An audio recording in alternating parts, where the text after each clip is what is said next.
तरीका से बताया गया विद्युत चुम्बकीय तरंग क्या है। अब आपको ये समझना है, आपको ये बताया गया कि विद्युत चुम्बकीय तरंग ऊर्जा का ही एक रूप है। विद्युत चुम्बकीय तरंग वाजिब में प्रकाश के रूप में भी हमें मिलता है। बताए थे विद्युत चुम्बकीय तरंग कई रूपों में होता है और इसका टाइप बताए थे कि टोटल 7 टाइप का होता है। अब आगे बताइए, अब ये बताना है आपको कि विद्युत चुम्बकीय तरंग का खोज किस वैज्ञानिक ने सबसे पहले किया था। जवाब दीजिए, आपका लाइव चैट ऑन है। विद्युत चुम्बकीय तरंग का खोज किस वैज्ञानिक ने, देखें मोबाइल, विद्युत चुम्बकीय तरंग का खोज किस वैज्ञानिक ने सबसे पहले किया था।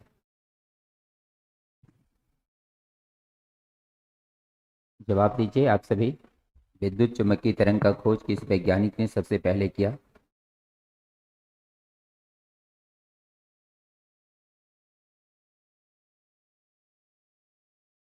आवाज आप तक जा रही है। विद्युत चुम्बकीय तरंग का खोज किस वैज्ञानिक ने किया।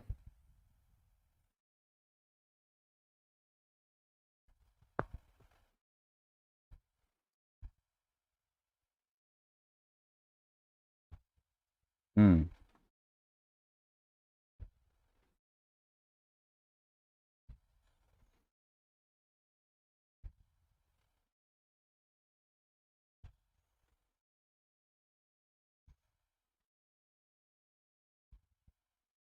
आवाज लगता है वहां तक नहीं पहुंच पा रहे। चलिए, विद्युत चुम्बकीय तरंग का खोज मैक्सवेल वैज्ञानिक ने किया। और इसमें मैक्सवेल वैज्ञानिक ने ये खोज कब किया अगर पूछा जाए तो 1865 में किया। देखिए भाई, तो विद्युत चुम्बकीय तरंग का खोज मैक्सवेल वैज्ञानिक ने किया और ये खोज 1865 में हुआ। तो अब इस जगह ध्यान देना है आपको।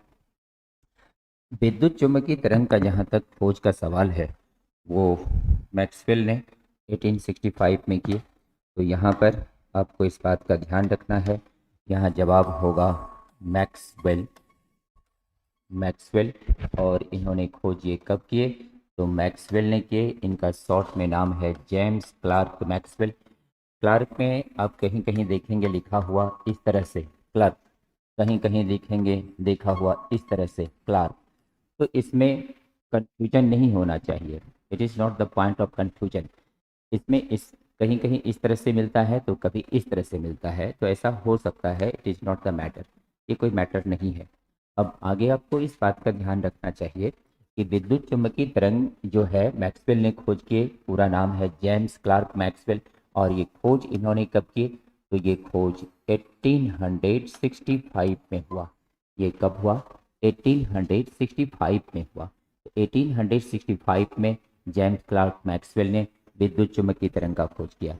और अब पूछेंगे कि विद्युत चुम्बकीय तरंग का खोज किस तरीका से हुआ, कौन से तरीका से विद्युत चुम्बकीय तरंग का खोज हुआ। तो इसका अगर जवाब पूछा जाए तो कंडेंसर के दोनों प्लेटों के बीच उन्होंने देखा कि जब धारा हम लोग देते हैं कंडेंसर में, तो वो कुछ धारा, वो धारा जो चलती है तार से होकर, उसको हम लोग कंडक्शन करंट कहते हैं। और वह धारा जो बिना तार का चलता है उसको डिस्प्लेसमेंट करंट कहते हैं। तो यहाँ पे दो प्रकार का करंट हो गया, एक कंडक्शन करंट हो गया और एक डिस्प्लेसमेंट करंट हो गया। तो दो तरह का करंट हो गया। ये जो हम लोगों का पॉइंट है, relation between conduction and displacement current. तो कंडक्शन और डिस्प्लेसमेंट करंट में क्या संबंध है, इसमें क्या रिलेशन है, इसी के बारे में आज हम लोग सीखेंगे। देखिए, तो कंडक्शन और डिस्प्लेसमेंट करंट में क्या संबंध है, इसके बारे में समझना है। इसके लिए हम लोग यहाँ पर याद रखिए, conduction current is the current which cross through any conductor and displacement current is the current which cross move through without any conductor. तो यहाँ सब समझना है कि इसमें हम लोगों को रिलेशन निकालना है। इसमें क्या रिलेशन होगा, देखिए भाई, रिलेशन क्या होगा। तो ये जो तार है, ये तार यहाँ से जो आ रहा है, it is the conduction current. ये कंडक्शन करंट आ रहा है, इसमें जैसे गया, यहाँ से इसमें जैसे गया वेव के रूप में कन्वर्ट हो गया, and it is the displacement current. ये क्या है, डिस्प्लेसमेंट करंट है दोनों प्लेटों के बीच में। और फिर इधर जैसे बाहर निकला तो ये क्या है, कंडक्शन करंट। ये भी कंडक्शन करंट है, इधर कंडक्शन करंट हुआ, यहाँ पर क्या हो गया, डिस्प्लेसमेंट करंट हो गया। अब प्रश्न है इस दोनों करंट में क्या रिलेशन है, what is the relation between the conduction and displacement current, इस दोनों में क्या रिलेशन है, यही हम लोगों को सीखना है। देखिए भाई, तो कंडक्शन करंट और डिस्प्लेसमेंट करंट में क्या रिलेशन है, गौर कीजिए। यहाँ पे सबसे पहले हम लोग देखते हैं conduction current. Conduction current, conduction current को डिनोट करते हैं IC से and it is equal to dq/dt। इसको हम लोग डिनोट करते हैं IC से और इसका मान कितना होता है dq/dt। तो इसका मान कितना होता है dq/dt। तो dq/dt इसका मान होता है और इसको डिनोट करते हैं किससे, IC से डिनोट करते हैं। देखिए भाई, आपको ये क्लास अभी लाइव दिया जा रहा है, लेकिन अगर जो लाइव क्लास नहीं करेंगे हो सकता है 1 घंटे के बाद वीडियो प्राइवेट कर दिया जाएगा, उसके बाद आपका क्लास छूट जाएगा। इसलिए इस बात का ध्यान रखिएगा, अगर लाइव क्लास नहीं कर पाए तो वीडियो प्राइवेट किया जा सकता है। देखिए अब गौर कीजिए, यहाँ पर कंडक्शन करेंट का मान जो है IC इक्वल टू होगा dq/dt। इसको हम लोग मान लिए equation number first. Conduction current IC equal to कितना हो गया dq/dt, इक्वेशन नंबर फर्स्ट। कल के क्लास में बताए थे, कल का क्लास अगर आप किए हैं तो आपको क्लास में बताए हैं डिस्प्लेसमेंट करंट का फॉर्मूला। तो देखिए डिस्प्लेसमेंट करंट, तो ये हो गया डिस्प्लेसमेंट करंट। तो डिस्प्लेसमेंट करंट का मान क्या होगा, डिस्प्लेसमेंट करंट का मान होता है, डिस्प्लेसमेंट करंट का मान होता है ID और ये इक्वल टू होता है एप्सिलॉन नॉट और ये होता है d/dt। Equation number 2। अब यहाँ पर हम आपको ये लिख दे रहे हैं, ये जो relation between conduction and displacement current है, इसका हिंदी है चालन, चालन और विस्थापन, चालन और विस्थापन, चालन और विस्थापन धारा में संबंध, चालन और विस्थापन धारा में संबंध। देखिए भाई, ये क्वेश्चन बोर्ड में डायरेक्ट भी आता है 2 मार्क्स में। What is the relation between the conduction current and displacement current, obtain the relation between conduction and displacement current, ये 2 मार्क्स के क्वेश्चन में भी आता है। अब गौर करना है, कंडक्शन करंट इक्वल टू हो गया IC equal to dq/dt, displacement current equal to हो गया ID equal to epsilon naught d/dt। इतना हो गया। अब ये ध्यान देना है इस दोनों में क्या रिलेशन होगा।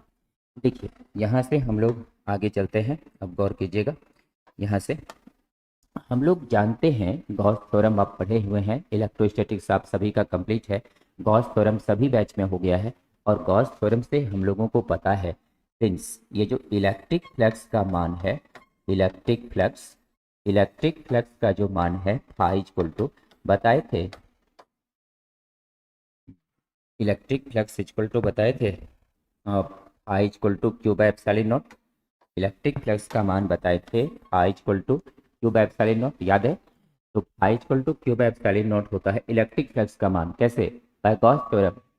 गॉस थ्योरम पीछे प्रूव किया हुआ है और उस आधार पर इसका मान इतना होता है। अब यहाँ से हम लोग चलते हैं और अब यहाँ आते हैं, इस Q का मान हम लोग यहाँ पे फाई का मान यहाँ पे रख रहे हैं, फाई का मान यहाँ पे रख रहे हैं, यहाँ इक्वेशन 2 से। तो फ्रॉम इक्वेशन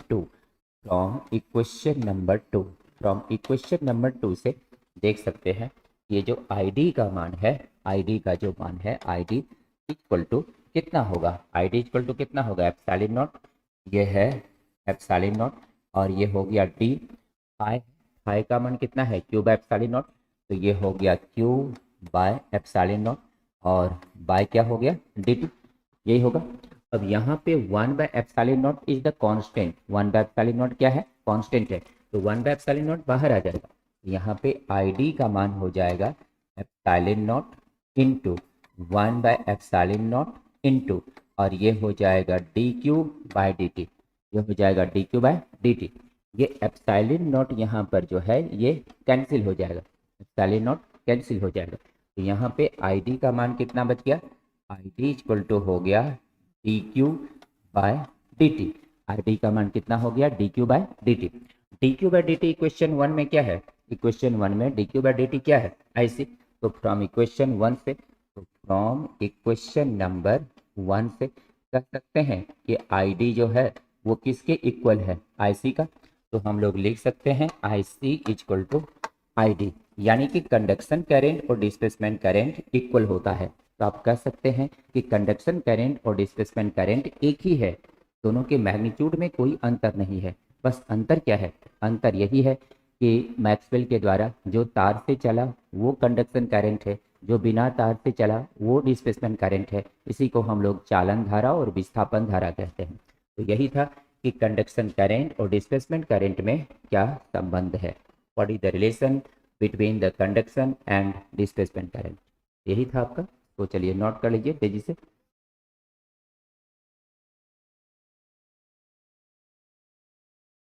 इसका हिंदी यहाँ पे लिख दिए हैं, जो हिंदी मीडियम के स्टूडेंट हैं इसका हिंदी यहाँ पे लिख दिए हैं। और इसका हिंदी है चालन धारा, इसका हिंदी है विस्थापन धारा, हिंदी लिख दिए हैं, आप इसे नोट कीजिए। इसका हिंदी है चालन धारा और विस्थापन धारा में क्या संबंध है।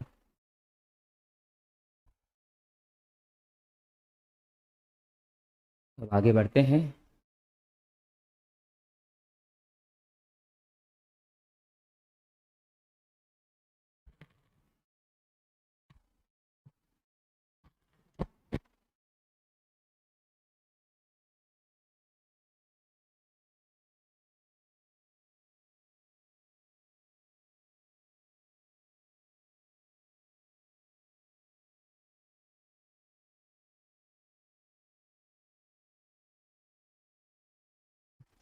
देखिए भाई, अब यहाँ से गौर कीजिए इस जगह, आपको अभी आपने पढ़ा कि कंडक्शन और डिस्प्लेसमेंट करंट में क्या रिलेशन है।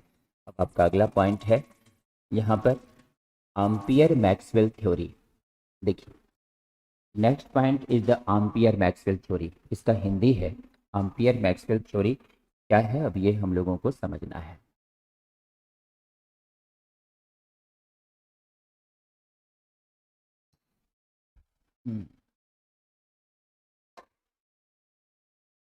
एम्पियर मैक्सवेल थ्योरी में आपको इस बात का ध्यान रखना है कि एम्पियर मैक्सवेल थ्योरी जो है ये बताता है, एम्पियर वैज्ञानिक एम्पियर वैज्ञानिक फिजिक्स के एक महान वैज्ञानिकों में से जाने जाते हैं।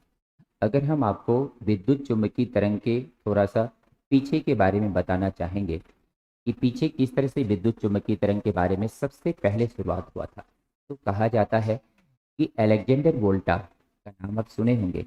सबसे पहले अलेक्जेंडर वोल्टा नाम के वैज्ञानिक ने जब बैटरी का खोज किया, बैटरी के बारे में बताया, पोटेंशियल डिफरेंस के बारे में बताया, तो वहाँ पर उन्होंने पाया कि चार्ज जो है मूव करता है और वहाँ पर एक रेडिएशन होता है, और वही रेडिएशन विद्युत चुम्बकीय तरंग है। लेकिन विद्युत चुम्बकीय तरंग का नाम उन्होंने नहीं दिया, बस वहां से विद्युत चुम्बकीय तरंग की जनरेशन हो रहा था, लेकिन उस समय ये पता नहीं था कि विद्युत चुम्बकीय तरंग है। उसके बाद उसके बाद जब आगे बढ़ा तो फिर एम्पियर का सिद्धांत आया। उसके बाद आगे बढ़ा तो फैराडे का सिद्धांत आया। उसके बाद फैराडे के सिद्धांत के समय ही एक सिद्धांत आया जिसे हम लोग बहुत फेमस सिद्धांत के नाम से आगे पढ़ेंगे, मैग्नेटिक इफेक्ट ऑफ करंट में, जिसको ऑरस्टेड का सिद्धांत कहा जाता है। ऑरस्टेड वैज्ञानिक ने भी इलेक्ट्रिसिटी और मैग्नेटिज्म के बीच का रिलेशन बताया था, और इलेक्ट्रिसिटी और मैग्नेटिज्म के बीच का रिलेशन सबसे पहले ऑरस्टेड ने ही बताए थे। ऑरस्टेड के उस सिद्धांत के बाद फैराडे ने भी बताया कि विद्युत चुम्बकीय तरंग के बारे में, लेकिन वो सेल्फ एक्सप्लेनेशन क्लियर नहीं था कि यही विद्युत चुम्बकीय तरंग है। आपको एक एक चीज बताएंगे, फिगर के साथ बताएंगे, बस ध्यान रखिए और कंटिन्यूटी को मेंटेन कीजिए, मन को शांत कीजिए और मन से अध्ययन कीजिए। देखिए, तो सबसे पहला नाम कहाँ से आया, अलेक्जेंडर वोल्टा। उसके बाद क्या आया, एम्पियर। उसके बाद क्या आया, अ, ये आपका फैराडे। उसी समय कौन आए, उसी समय आ गए यहाँ पर हम लोगों का ऑरेस्टेड। उसके बाद ऑरेस्टेड के बाद कौन आए, ऑरेस्टेड के बाद अब इस तरह से कह सकते हैं कि फैराडे। फैराडे के बाद फिर कहाँ से आ गया, मैक्सवेल। मैक्सवेल के बाद क्या आए, फिर हर्ज आए। हर्ज के बाद क्या हुआ, मार्कोनी। और उसके बाद तो रेडियो का खोज हो गया। इस प्रकार से विद्युत चुम्बकीय तरंग का एक एक स्टेप वाइज चलेंगे। अब देखिए, यहाँ पे गौर करना है हम लोगों को कि एम्पियर मैक्सवेल का थ्योरी क्या है, what is the ampere Maxwell theory. Ampere Maxwell theory में हम लोगों को देखना है, ये है ampere ampere Maxwell, ampere Maxwell सिद्धांत, एम्पियर मैक्सवेल सिद्धांत। देखिए भाई, एम्पियर मैक्सवेल सिद्धांत, तो एम्पियर मैक्सवेल सिद्धांत आज हम लोगों को अब इसमें पढ़ना है। तो एम्पियर मैक्सवेल सिद्धांत किस प्रकार से आगे चला, एम्पियर मैक्सवेल सिद्धांत क्या है, इसके बारे में समझेंगे। एक संक्षेप में आपको पहले हम एम्पियर का सिद्धांत समझा देते हैं, क्योंकि इसका प्रूफ जो है मैग्नेटिक इफेक्ट ऑफ करंट में आएगा। अभी आपको इसका सिद्धांत समझना है, शॉर्ट में आपको समझाते हैं, उसके बाद डिटेल्स में उस चैप्टर में समझाएंगे। देखिए, एम्पियर मैक्सवेल का सिद्धांत क्या है। एम्पियर मैक्सवेल का सिद्धांत समझने से पहले हम लोग यहाँ पर इसका एम्पियर का सिद्धांत समझते हैं। Ampere ampere theory, ampere theory समझते हैं। एम्पियर थ्योरी क्या है। एम्पियर वैज्ञानिक का कहना है कि अगर एक सीधा तार है, अगर एक सीधा तार है, इसको थोड़ा सा हम कलर चेंज कर रहे हैं। अगर एक सीधा तार है, if it is straight wire, अगर एक ये सीधा तार है, इस सीधा तार में अगर करंट प्रवाहित किया जाए, अगर इसमें करंट प्रवाहित किया जाए, इसके चारों ओर एक मैग्नेटिक फील्ड बनता है। The magnetic field is generate around the wire when the current is passing through the wire.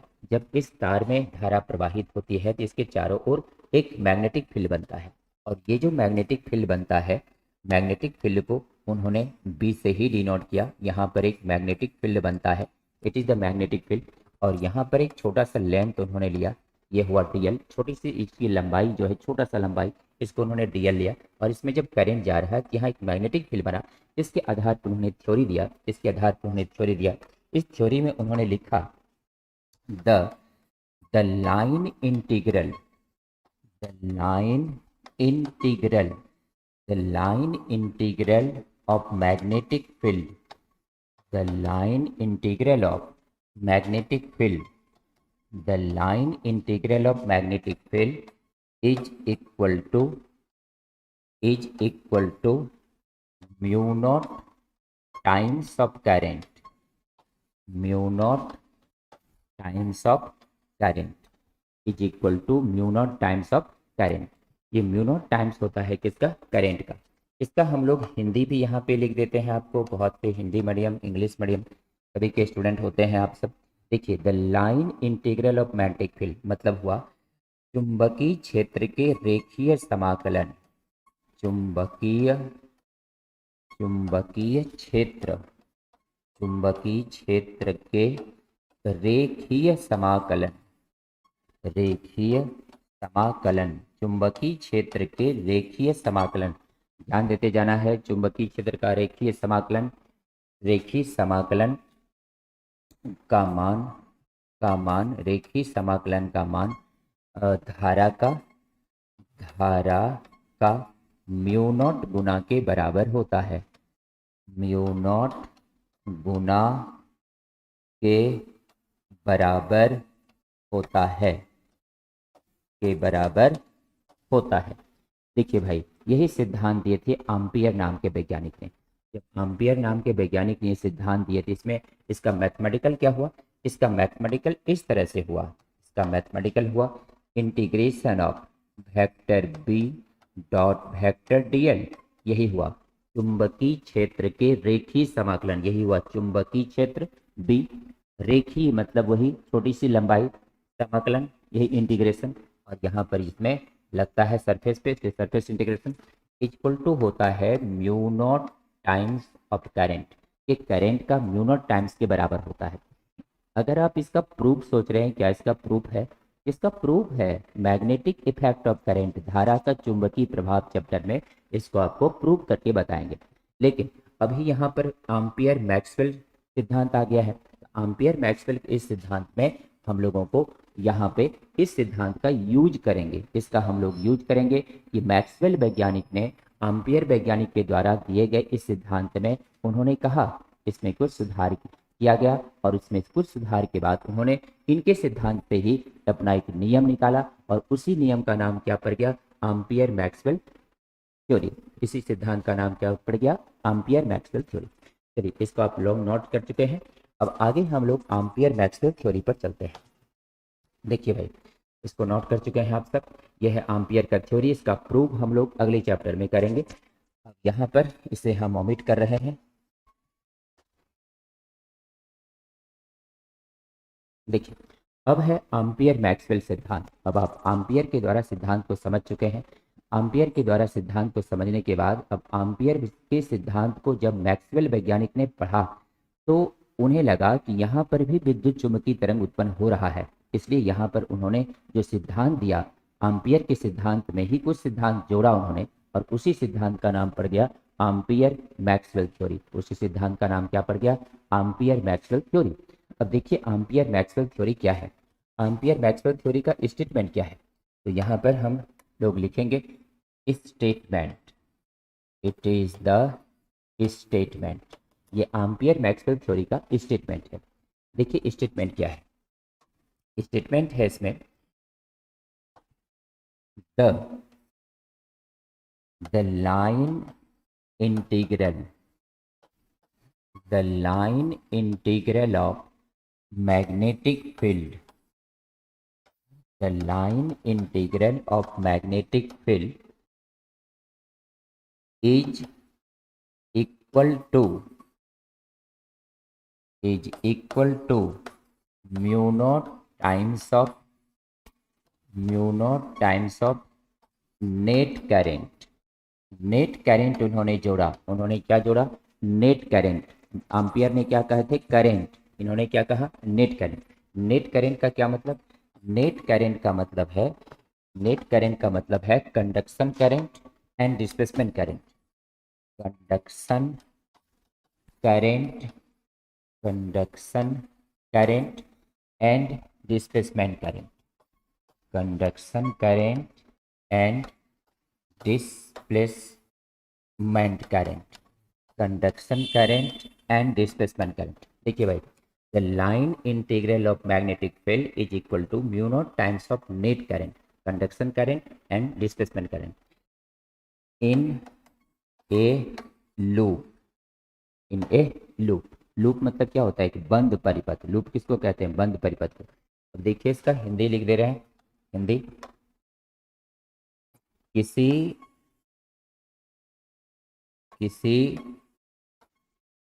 Loop में, किसी लूप में चुंबकीय क्षेत्र के,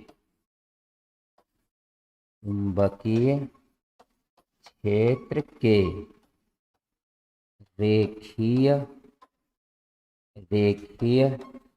समाकलन, रेखीय समाकलन, रेखीय समाकलन का मान, रेखीय समाकलन का मान कुल धारा, रेखीय समाकलन का मान कुल धारा। कुल धारा का मतलब हुआ चालन धारा, चालन धारा और विस्थापन धारा, चालन धारा और विस्थापन धारा, चालन धारा और विस्थापन धारा के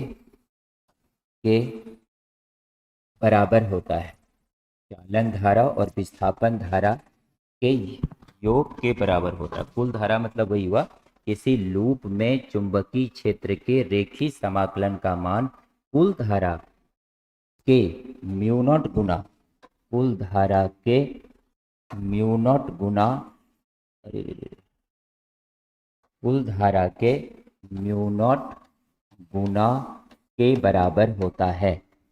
म्यू नॉट गुना के बराबर होता है, म्यू नॉट गुना के बराबर होता है। तो देखिए भाई, तो ये है एम्पियर मैक्सवेल का सिद्धांत। अभी आपको एम्पियर का सिद्धांत समझाए थे, और अब उसका प्रूफ तो हम लोग करेंगे magnetic effect of current chapter में। लेकिन अभी आपको हम यहाँ पे स्टेटमेंट दिए हैं एम्पियर मैक्सवेल का सिद्धांत। एम्पियर मैक्सवेल का सिद्धांत ये बताता है कि the line integral of magnetic field is equal to mu naught times of net current, conduction current and displacement current in a loop. किसी लूप में चुंबकीय क्षेत्र के रेखीय समाकलन का मान कुल धारा के म्यू नॉट गुना के बराबर होता है।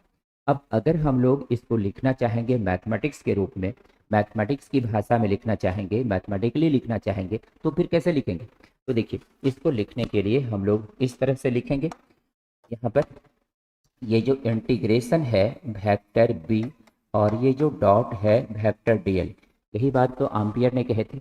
यहाँ पर एम्पियर ने क्या कह दिए थे कि भाई म्यू नॉट इंटू आई होता है, इसका उन्होंने प्रूफ भी दिया। लेकिन मैक्सवेल वैज्ञानिक ने कहा चूंकि ये धारा तार पे होकर चल रही है और तो वो कंडक्शन करंट है, लेकिन बिना तार से चलेगी तो डिस्प्लेसमेंट करंट है। तो यहाँ पे जो है ये कंडक्शन करंट है और यहाँ पर जो है ये डिस्प्लेसमेंट करंट है, फिर यहाँ पर जो है कंडक्शन करंट है। तो अब कुल धारा के योग के बराबर होता है, यानी कुल धारा के म्यू नॉट गुना के बराबर होता है। तो यहाँ पर हो गया कुल धारा, तो कुल धारा के लिए तब मान कितना आ गया, आई सी प्लस आई डी, या गया आई सी प्लस आई डी। इस आधार पर हम लोग अब देख सकते हैं कि ये आपका एम्पियर मैक्सवेल लॉ का ये फार्मूला हो गया। It is the formula of ampere Maxwell law, ampere Maxwell theory, ampere Maxwell theory का ये फार्मूला हो गया। चलिए तेजी से नोट कीजिए आप सभी स्टूडेंट।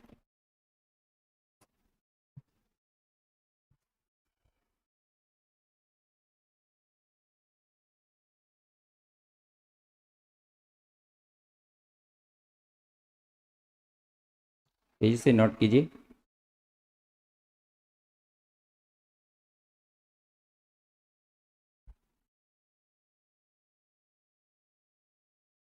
लूप का मतलब अभी बताए थे एक बंद परिपथ। मान लीजिए आप किसी स्थान से चले और फिर उसी स्थान पे पहुंचते हैं तो इसी को लूप कहा जाता है। एक बंद परिपथ को ही लूप कहते हैं। वो सर्कुलर हो सकता है, रेक्टेंगुलर हो सकता है।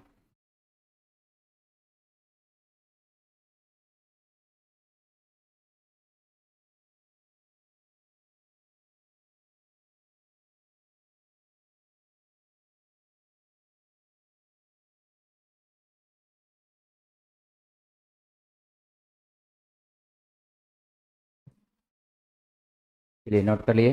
देखिए भाई, आज हम लोगों को अब ये समझ आना चाहिए कि एम्पियर के द्वारा दिए गए सिद्धांत को ही लेकर आगे बढ़े कौन, मैक्सवेल। तो हमेशा जो जितने सिद्धांत साइंस में डेवलप हुआ है वो पीछे के दिए गए वैज्ञानिकों के कारण ही हो पाया है। और अगर पीछे के वैज्ञानिक का सिद्धांत आगे के वैज्ञानिक ना पढ़े होते तो शायद आज विज्ञान यहाँ तक नहीं पहुँच पाता। इसलिए पीछे वाले वैज्ञानिकों को कुछ दोष दे देना कि वो नहीं कर पाए, जैसे कि मान लीजिए अभी आपको आगे बताने वाले हैं कि मैक्सवेल ने विद्युत चुंबकीय तरंग का आधारशिला तो रख दिया, लेकिन मैक्सवेल ने उसको प्रैक्टिकल मेथड से नहीं निकाल पाए। उनकी मृत्यु हो गई। तो वो दुनिया तो आप जानते हैं कि एक आदमी का हर आदमी चाहे वो वैज्ञानिक क्यों न हो उसका भी एक आयु होता है और उस आयु में वो जितना कर पाए उन्होंने किया। उसी तरह से उसके बाद उसी के सिद्धांत को आगे लेकर हर वैज्ञानिक ने विद्युत चुंबकीय तरंग को प्रैक्टिकल मेथड से कुछ दूर तक चलाने में सफल हुए, वो आपको बताएंगे। उसी सिद्धांत हर्ट के सिद्धांत को लेकर ही फिर मार्कोनी वैज्ञानिक ने रेडियो का आविष्कार, वायरलेस का आविष्कार कर दिया। तो हमेशा हमारे जो पहले के वैज्ञानिक होते हैं, हमारे जो सीनियर्स होते हैं, वह हमारे लिए बहुत बड़ी प्रेरणा के स्रोत होते हैं। इसलिए ये नहीं सोचना चाहिए कि मैक्सवेल को उतना दिमाग नहीं था, मैक्सवेल खोज नहीं कर पाए प्रैक्टिकल से। ऐसा नहीं है, वो भी कर लेते अगर और दिन वो रहते। तो ये संसार का प्राकृतिक नियम है, इसलिए हमें किसी भी वैज्ञानिक को कम आंकना नहीं चाहिए। तो देखिए, अब गौर करना है हम लोगों को यहाँ पर इस जगह। ये था एम्पियर का मैक्सवेल का सिद्धांत। ये आपका इंग्लिश में है, ये आपका हिंदी में है, ये मैथमेटिक्स में है, ये मैथमेटिक्स में है, ये हिंदी में है और ये इंग्लिश में है। अब चलिए इसको प्रूव करना होगा, इसको प्रूव और समझना होगा। इसमें एम्पियर वैज्ञानिक के इस सिद्धांत के बारे में मैक्सवेल वैज्ञानिक ने क्या बताया, इसके बारे में उन्होंने क्या कहा। अब देखिए इन्होंने क्या कहा, अब आगे गौर करना है इस जगह।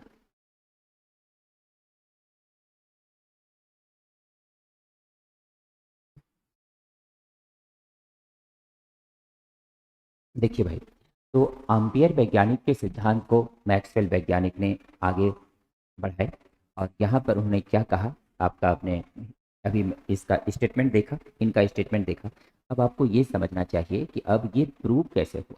देखिए उसके लिए आपको हम एक स्पेशल फिगर बता रहे हैं। स्पेशल फिगर बताने का मतलब है कि इसी फिगर में कुछ चीज़ों को हम लोगों को समझना है। जो हम ये फिगर तो आप ड्रॉ कर लिए होंगे।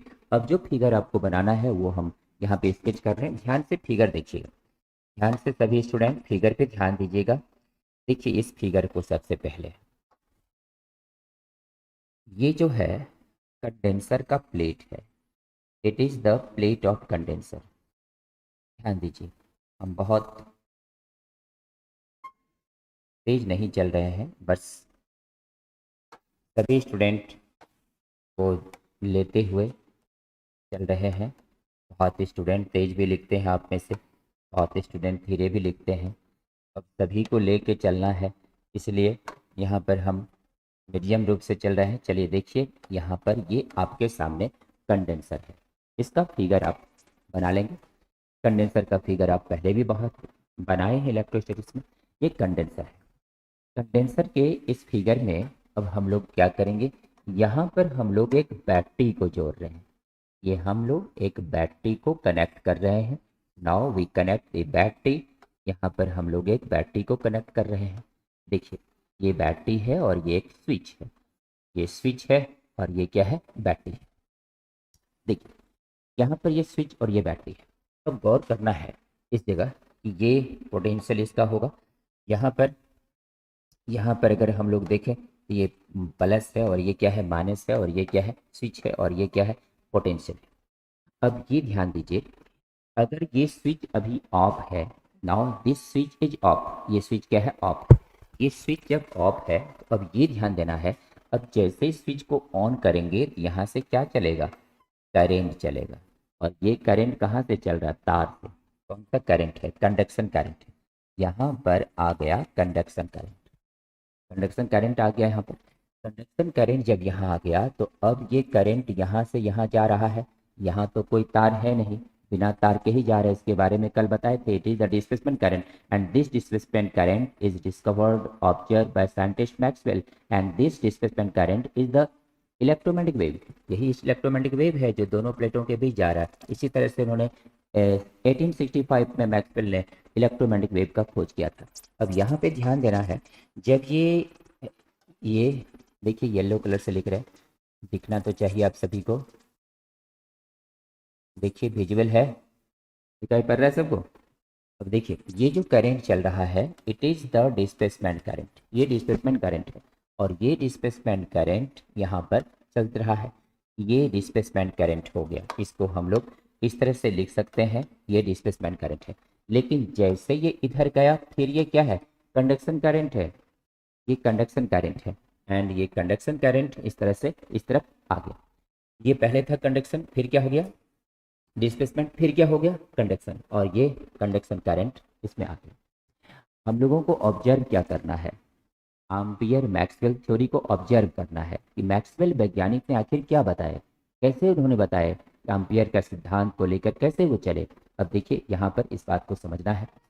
देखिए इतना सा जो क्षेत्र है, इतना सा, इतना सा क्षेत्र, इतना सा जो क्षेत्र है, इतना सा क्षेत्र, इस क्षेत्र को हम लोग कलर कर दी ऐसे, इतना सा नीला कलर को देखिए, ये क्षेत्र को कलर कर दी।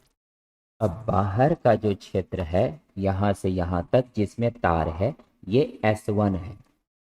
और अंदर का जो क्षेत्र है जिसमें तार नहीं है, ये S2 है। जो यहाँ पे कलर किए हैं, घेरा दिए हैं, ये क्षेत्र S2 है। इसमें धारा बिना तार के चल रहा है। और जो यहाँ पर हम लोग एक तार है, वहाँ पे धारा किससे जा रहा है, वो कंडक्शन है। जो कंडक्शन करंट है वो तार से जा रहा है, वो क्षेत्र क्या है, S1। और जो बिना तार का जा रहा है वो क्षेत्र क्या है, S2। अब इसी में ध्यान से समझना है। देखिए सबसे पहले अब हम लोग स्टार्ट करते हैं यहाँ पर, और ये केस नंबर हो गया 1।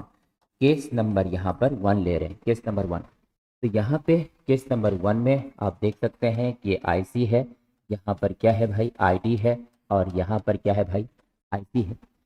तो केस नंबर 1 में चल रहे हैं। केस नंबर 1 कहाँ पे लागू होगा, S1 क्षेत्र के लिए। और केस नंबर 2 कहाँ पे लागू होगा, S2 क्षेत्र के लिए। तो यहाँ पर लिख भी देंगे, और रीजन, और रीजन S1, S1 क्षेत्र के लिए हम लोग चल रहे हैं। जब हम लोग S1 क्षेत्र के लिए चल रहे हैं तब गौर करना है कि S1 क्षेत्र में एम्पियर के लॉ को लगाते हैं। यहाँ पर हम लोग एम्पियर के लॉ को लगाते हैं by Ampere's law, by Ampere's law. Ampere के लॉ को लगाते हैं तो एम्पियर का तो कहना था ही कि धारा जो है तार से चल सकता है। तो जब धारा तार से चल सकता है कि एम्पियर के लॉ के आधार पर यहाँ पे लिख सकते हैं vector B dot vector DL equal to mu naught into I. Ampere का नियम इसमें लागू हो रहा है, एम्पियर का नियम इसमें लागू हो रहा है जो S1 है। यहाँ पे S1 क्षेत्र में एम्पियर का नियम लागू हो रहा है। यहाँ से यहाँ तक ये S1 है, इसमें तार है और इस तार में धारा जो है लागू हो रहा है। एम्पियर का नियम इसमें लागू हो रहा है, एम्पियर का नियम S1 क्षेत्र में लागू हो रहा है। अब इसी में देखते हैं कि मैक्सवेल का लग रहा है। यहाँ पर bye Maxwell, bye Maxwell law. Maxwell के लॉ को अगर हम लोग देखते हैं तो यहाँ पे पता चलता है कि vector B dot vector DL equal to हो जाएगा म्यू नॉट और into I C plus I D. यही फार्मूला दिए हैं मैक्सवेल ने। अब ये आपको समझना है कि ये जो S1 क्षेत्र है, S1 क्षेत्र में जो धारा है आईडी तो होगा नहीं, आईडी तो नहीं होगा ना S1 में। S1 में तो तार है ना, आईडी तो का मान तब क्या हो जाएगा 0 और तब क्या बचेगा IC। तो यहाँ पे हो जाएगा, इस जगह हम लोग लिख सकते हैं mu naught into IC plus 0, क्योंकि ये तार से होकर चलने वाली धारा है और इसमें ये आईडी का मान तब क्या हो जाएगा, डिस्प्लेसमेंट करंट का मान क्या हो जाएगा 0। और ऐसे कंडीशन में इसका मान तब कितना आ गया म्यू नॉट इंटू IC। तो देखिए सभी स्टूडेंट ध्यान दीजिए, attention please to the point, must be attention, this point is very important for all of you. Now case one explain that, case 1 explain that Ampere law and Maxwell law both are applicable in region S1। Ampere law and Maxwell law both are applicable in region S1। इसका मतलब ये हुआ कि S1 क्षेत्र में ampere का नियम और मैक्सवेल का नियम दोनों का नियम लागू हो रहा है। लेकिन अब चलते हैं हम लोग S2 क्षेत्र में। इसको आप सभी नोट कर लिए हैं, नोट कर चुके हैं। चलिए अब हम लोग S2 क्षेत्र में चलते हैं, S2 क्षेत्र में चलते हैं। S2 क्षेत्र में क्या होगा अब उस पर गौर करना है। देखिए इसको आप सभी नोट कर लिए हैं। अब यहाँ पे आगे बढ़ते हैं हम लोग। इसी जगह हम लिखने जा रहे हैं S2 क्षेत्र के लिए केस नंबर 2। ऐसे मिटा देते हैं, आप सभी लिख चुके हैं और या लिख लेंगे। अब आगे देखिए यहाँ पर S2 क्षेत्र में अब चल रहे हैं, S2 क्षेत्र में चल रहे हैं। S1 में आपने देखा कि इसमें दोनों का नियम लागू हो रहा है, S1 क्षेत्र में दोनों का नियम लागू हो रहा है। अब S2 क्षेत्र में देखना है तो यहाँ पर हो गया केस नंबर 2, केस नंबर 2 हो गया फॉर रीजन S2 क्षेत्र के लिए चल रहे हैं। जब हम लोग S2 क्षेत्र के लिए चल रहे हैं तब गौर कीजिएगा S2 क्षेत्र में एम्पियर का नियम, एम्पियर्स लॉ यहाँ पर क्या होगा, एम्पियर्स लॉ है integration vector B dot vector DL equal to mu naught into I. ध्यान दीजिएगा सभी स्टूडेंट, गौर कीजिएगा, ध्यान दीजिएगा। Mu naught integration of B vector dot vector DL, यही है इन मैग्नेटिक इफेक्ट का इंटीग्रेशन है यहाँ पर, और ये है म्यू नॉट इंटू आई। अब ये जो S2 क्षेत्र है, S2 क्षेत्र है, इसमें तो तार है नहीं, इसमें तो तार नहीं है। जब इसमें तार नहीं है, बिना तार का धारा गया, तो ये तो एम्पियर का नियम में तो कहा गया कि तार से ही धारा जाएगा, बिना तार का नहीं जाएगा। तो यहाँ पे आई का मान क्या हो जाएगा 0। तो यहाँ पे हो जाएगा आई का मान 0। तो ये हो जाएगा 0 इक्वल टू क्या हो गया 0। यहाँ पे इसका मान हो गया 0, क्योंकि इस क्षेत्र में यहाँ पे मान वो लागू नहीं हो रहा है। अब आगे हम लोग लेते हैं मैक्सवेल का लॉ।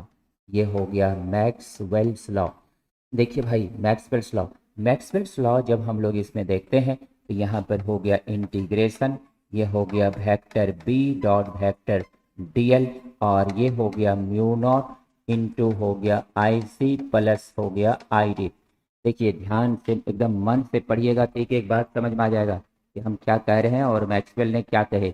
अब लेकिन अगर ध्यान में मन से नहीं दिए तो बात दिक्कत होगा। इसलिए ध्यान देना है vector B dot vector DL mu naught I C plus I D. अब यहाँ से मैक्सवेल के अनुसार इसमें कंडक्शन करंट तो है नहीं, यहाँ पे क्या है डिस्प्लेसमेंट करंट जा रहा है, डिस्प्लेसमेंट करंट जा रहा था, आईसी का मान क्या हो जाएगा 0, तो यहाँ पर आईसी का मान हो जाएगा 0, ये हो जाएगा 0 प्लस आई डी, तो ये मान कितना हो गया mu naught into I D. तो मैक्सवेल वैज्ञानिक ने इसलिए कहा कि वहां पर म्यू नॉट इंटू आई के स्थान पर mu naught into I C plus I D होना चाहिए, क्योंकि अगर हम आई सी केवल आई लेकर के चलते हैं तो ये नियम कहीं पे देखिए आपने लागू हुआ, S1 क्षेत्र में लागू हुआ, लेकिन ये S2 क्षेत्र में लागू नहीं हुआ। लेकिन अगर हम इसे लेकर चलते हैं तो ये इस S1 में भी लागू हो गया और S2 में भी लागू हो गया, दोनों में लागू हो गया। इसीलिए कहा जा सकता है इसमें कि मैक्सवेल एम्पियर का नियम अब हर जगह लागू कर सकते हैं, जिसमें आई के स्थान पे क्या यूज किया गया आई सी प्लस आई डी। इसीलिए मैक्सवेल ने कहा ये जो धारा है आई, ये वाजिब में कुल धारा होना चाहिए और यहाँ पर आई सी प्लस आई डी होना चाहिए, आई सी प्लस आई डी होना चाहिए। चलिए नोट कीजिए केस नंबर 2।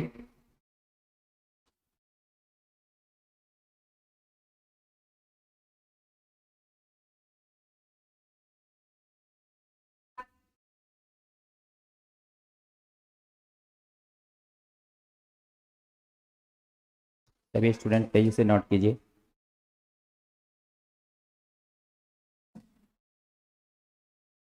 क्या भाई नोट हो गया? अब एक बार ध्यान से एकदम संक्षेप में सुनिए। मैक्सवेल वैज्ञानिक ने एम्पियर वैज्ञानिक के द्वारा सर्किटल लॉ में उन्होंने कहा कि ये जो line integral of magnetic field है, ये जो मान line integral of magnetic field उसका मान है म्यू नॉट इंटू आई, आई का मान आई सी प्लस आई डी लिखना चाहिए। क्यों? क्योंकि आई केवल केवल तार में ही लागू होगा, बिना तार का लागू नहीं होगा, लेकिन आई सी प्लस आई डी लेकर चलते हैं तो वो तार में भी लागू होगा और बिना तार में भी लागू होगा, सब जगह लागू होगा। इसीलिए वहां पर आई के स्थान पर आई सी प्लस आई डी लिया गया। चलिए आगे अब बढ़े हम लोग और अपने इस चीज़ों को भी नोट कर लिया है। और यहाँ अब थोड़ा सा इसमें लैंग्वेज होगा, लैंग्वेज हम पहले इंग्लिश में तो लिख ही देते हैं, चाहे हिंदी मीडियम के स्टूडेंट हैं तो वो भी अपना इंग्लिश में लिख सकते हैं चाहे तो। और अब देखिए इसमें यहाँ पे हम अब जो कंक्लूजन निकला, जो अब निष्कर्ष निकला, कि निष्कर्ष क्या निकला, इस सिद्धांत का क्या निष्कर्ष निकला, देखिए conclusion. Hence hence ampere Maxwell law, ampere Maxwell's law is applicable in each situation, लिखते चलना है। Ampere Maxwell law is applicable in each situation but ampere circuital law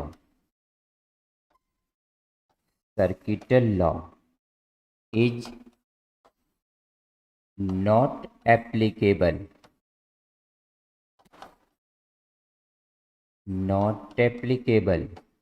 in each situation,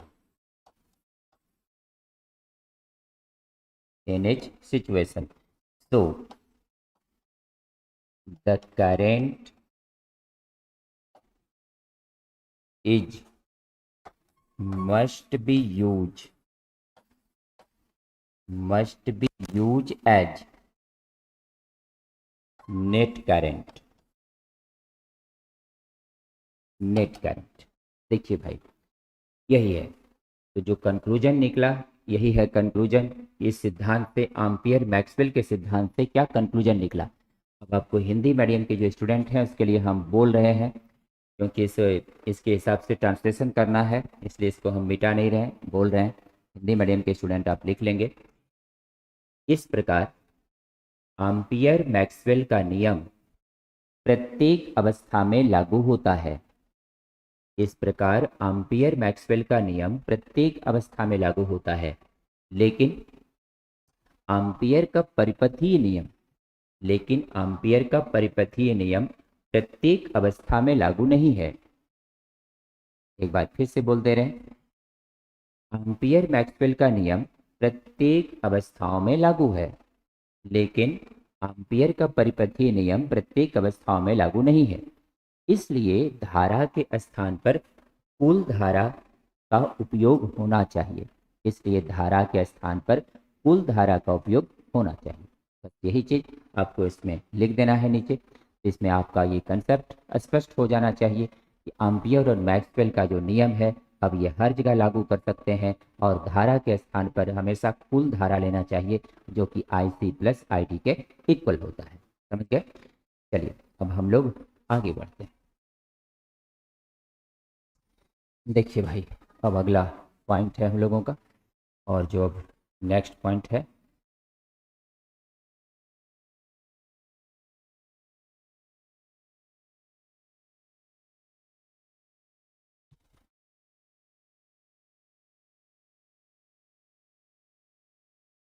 lockdown 2। देखिए भाई, अब आगे आपके सामने क्या है। आगे है साइन आगे है Maxwell equation and their significance. देखिए, गौर कीजिए।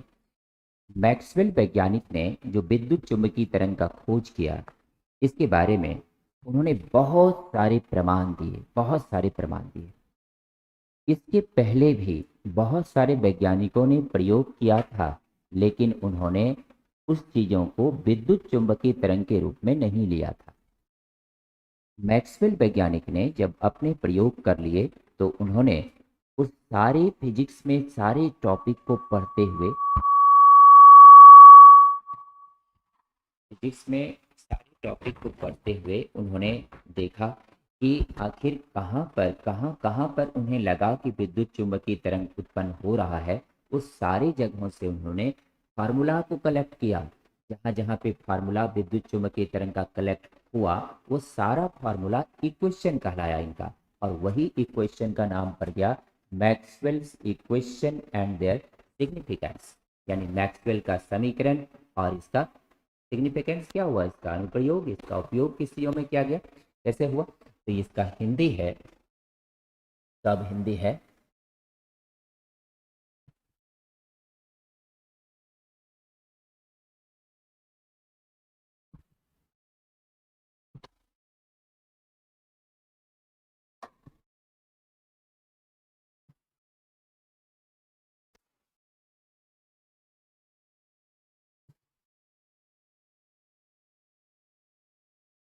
देखिए, अब इसका हिंदी हम आपको यहाँ पर लिख दे रहे हैं। इसका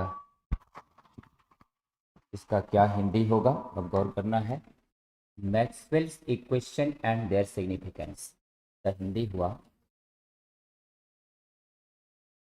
मैक्सवेल का समीकरण और इसकी उपयोगिता। देखिए भाई, मैक्सवेल का समीकरण और इसकी उपयोगिता। आज रामनवमी है, और आप सभी अपने अपने घर में रामनवमी का त्यौहार मना रहे होंगे। ऐसे भी अगर ऑफलाइन क्लास चल रहा होता तो शायद एक दिन की छुट्टी रामनवमी की हो सकती थी, लेकिन आप सब पहले से अपने अपने घर में पहुंच गए हैं। आप सभी को रामनवमी की बहुत ढेर सारी शुभकामना है। हम भी अपना घर में रामनवमी का पूजा करते हैं, ध्वजा का पूजा करते हैं, वो भी होगा। इसके चलते आज हमने भी नाश्ता भी नहीं कर पाए हैं, भूखे हैं। और उसके बाद अभी हो सकता है कि 1:30-2 बजे तक हम लोग की पूजा होगी रामनवमी की। आप सभी रामनवमी की पूजा कीजिए मन से। और लेकिन पढ़ाई जो है आपकी किसी हालत में छूटनी नहीं चाहिए, प्रतिदिन पढ़ना जरूरी है, क्योंकि आप जानते हैं science is the regular knowledge of anything, conceptive knowledge of anything is called science. इसलिए आपको पर्व त्योहार सब तो करना ही है, वो तो हमारे जीवन का भाग है, वो तो करना है। लेकिन अभी आपको पढ़ाई सबसे इम्पोर्टेंट है, और पढ़ाई एक भी दिन अगर छूटता है तो तो फिर दिक्कत होती है। इसलिए पढ़ाई प्रतिदिन आपको करते रहना होगा और बाकी घर परिवार पूजा पाठ ये सब तो चलेगा। चलिए देखिए आगे बढ़ते हैं। अगला यहाँ पर है अब मैक्सवेल्स इक्वेशन। क्या है ये मैक्सवेल इक्वेशन? तो पहले हम यहाँ पे मैक्सवेल इक्वेशन लिख रहे हैं। मैक्सवेल इक्वेशन क्या है? What is Maxwell equation? Maxwell's equation, ये मैक्सवेल्स इक्वेशन क्या है? मैक्सवेल्स इक्वेशन का अर्थ सीधा ही है मैक्सवेल का समीकरण। मैक्सवेल का समीकरण, ये मैक्सवेल का समीकरण क्या है, अब इस बारे में ध्यान देना है। मैक्सवेल का समीकरण क्या है? देखिए भाई, मैक्सवेल का समीकरण, तो पहले ये हेडिंग लिखना है सबको, उसके बाद मैक्सवेल इक्वेशन का परिभाषा दे रहे हैं ये लिखना है, उसके बाद तब ये लिखना है गॉस लॉ के बारे में। तो पहले पर ये लिख दिए, हेडिंग लिख दिए, उसके बाद ये लिखिएगा, लिखिए द डिफरेंट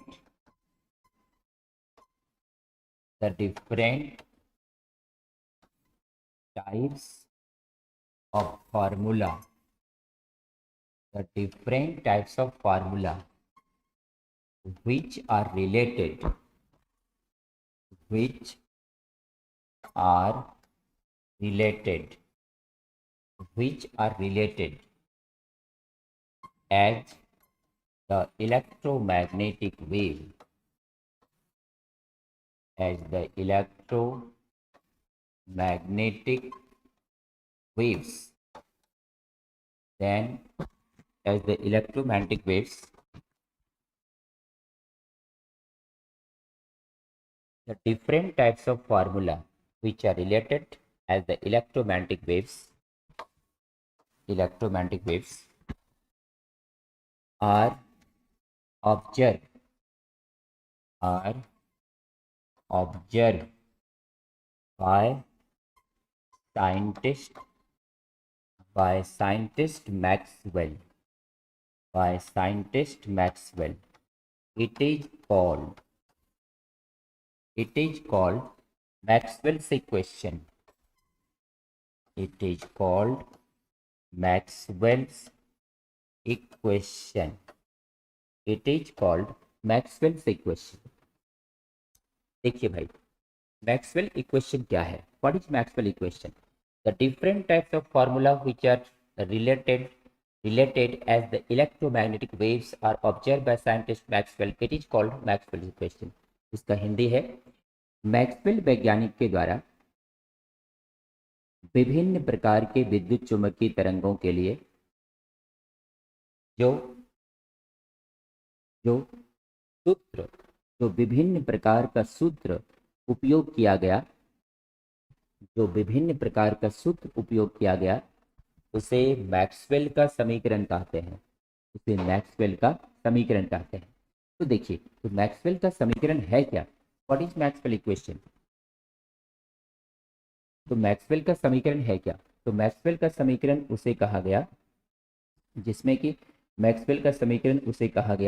जिसमें कि मैक्सवेल वैज्ञानिक ने एक बहुत सारे समीकरण को ऑब्जर्व किए थे और वो सारा एक एक करके समीकरण आपको बताएंगे। वो सारे समीकरण जो इन्होंने लिए थे वही समीकरण मैक्सवेल का इक्वेशन कहलाया। तो यहाँ पर अब मैक्सवेल का इक्वेशन हम लोगों को समझना है, अब ध्यान देना है। देखिए, अब यहाँ से ध्यान देने के लिए आपको अब पहला समीकरण हम लोग लेते हैं आज का, और आज का ये पहला समीकरण क्या होगा, अब इस बात पर ध्यान देना है।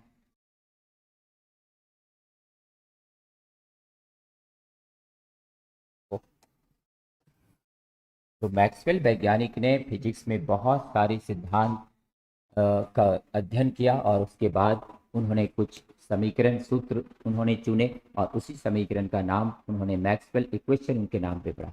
अब पहला इक्वेशन जो उन्होंने लिया उस पर ध्यान दीजिए, Gauss law of electrostatics. Electrostatics में गॉस का लॉ आप भी पढ़े हैं, मैक्सवेल ने भी पढ़ा।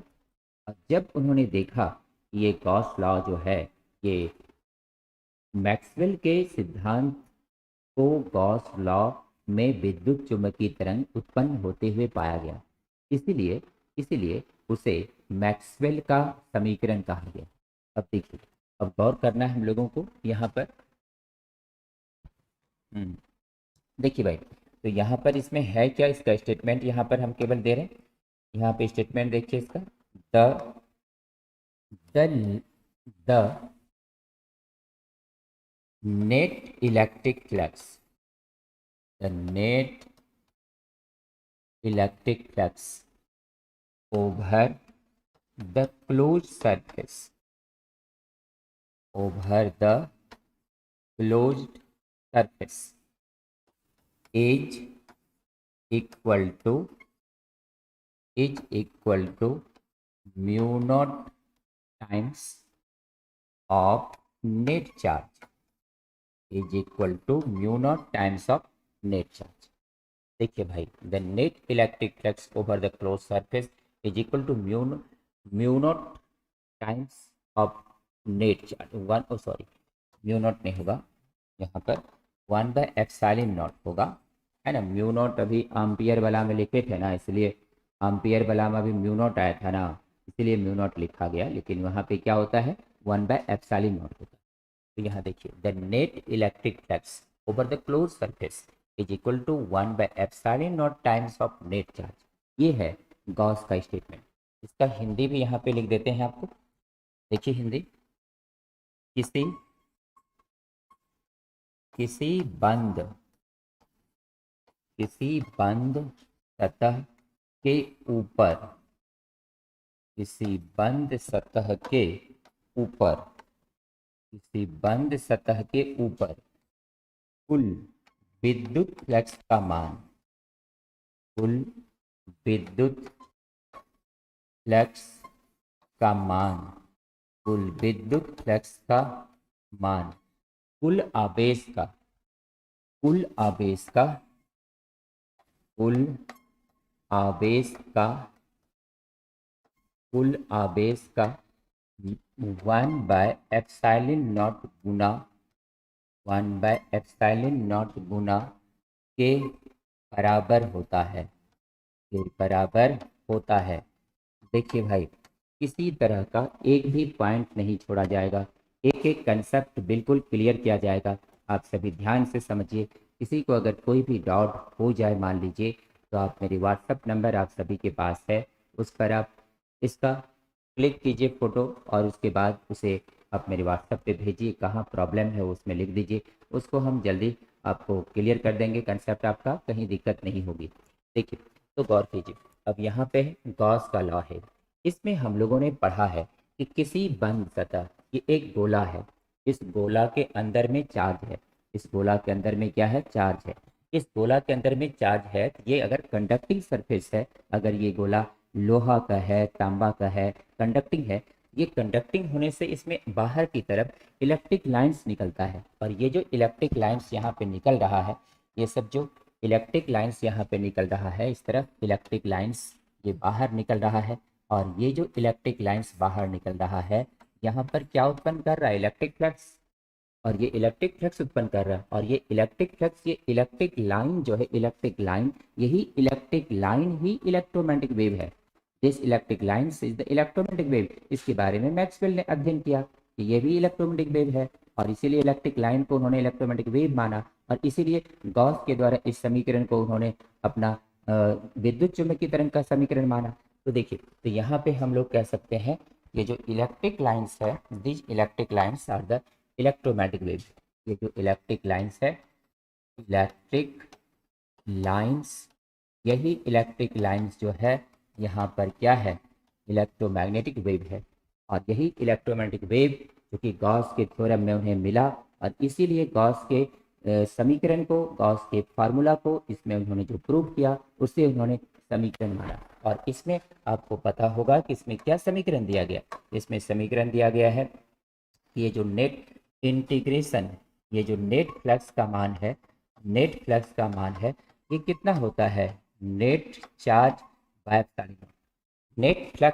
नेट फ्लक्स को हम लोग कैसे लिख सकते हैं, vector E dot vector DS, और ये इंटीग्रेशन, इसको ऐसे लिखें या इसको ऐसे भी लिख सकते हैं, और इसका मान कितना होता है, क्यू नेट बाय एप्सिलॉन, ऐसे लिख सकते हैं।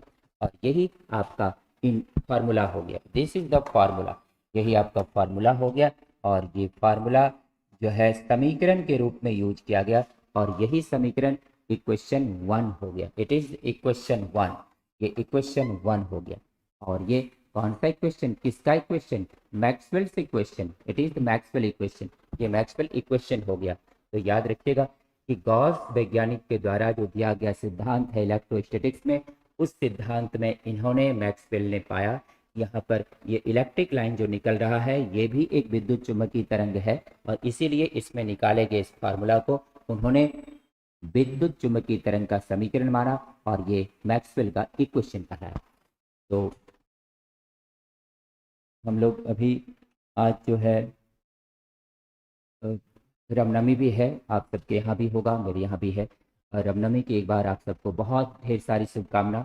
आज हम लोग यहीं पे रुकेंगे, अगले दिन फिर और आगे बढ़ेंगे। बहुत बहुत धन्यवाद सबको। अपना सेहत का ख्याल कीजिए, अपने परिवार का ख्याल रखिए और फिर से मिलते हैं अगले दिन। Thank you.